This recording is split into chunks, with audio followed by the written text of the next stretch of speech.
सकाळच्या पहारी वासुदेवाची स्वारी दान पावलं म्हणत कधी काळी आपल्या घरी यायची. घोळदार अंगरखा, गळ्यात माळा, हातात टाळ चिपळ्या, काखेत झोळी, पायात घुंगरांची चाळ आणि डोक्यावर मोर पिसाची टोपी अशी ही वासुदेवाची वेशभूषा. हरिनामाचा गजर करत ओव्या, अभंग, गीतांच्या माध्यमातून लोकांना देवाच्या भक्तीचं महत्त्व सांगणारा हा लोककलावंत. देवाच्या भक्तीबरोबरच आपल्या गीतांमधून लोकांना जगण्याबद्दलच्या आणि नीतीच्या गोष्टीही तो सांगायचा. सामाजिक प्रश्नांवरही वासुदेव आपल्या गीतांमधून भाष्य करायचा. स्वातंत्र्य लढ्याच्या काळात लोककलेच्या माध्यमातून वासुदेवाने जनजागृती केल्याचे उल्लेखही आढळतात.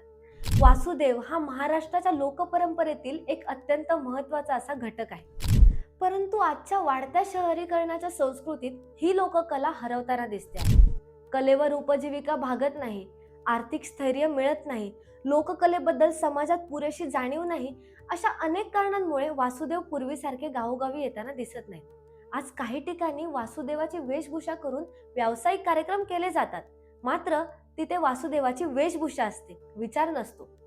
आज वासुदेवाची वेशभूषा केवळ प्रचारकी किंवा मनोरंजनाच्या अंगाने पाहिली जाते, पण त्यामागची लोकपरंपरा किंवा त्यामागचा विचार मात्र दुर्लक्षित राहतो.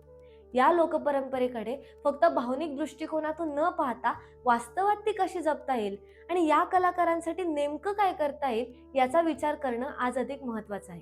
खोट्या संस्कृती रक्षकांच्या प्रचाराला बळी पडून ख्रिसमसच्या दिवशीच वासुदेवाची आठवण येणाऱ्यांनी वासुदेव या लोककलेचं वास्तव एकदा समजून घेणं गरजेचं आहे. याबद्दल तुम्हाला काय वाटतं, नक्की कळवा.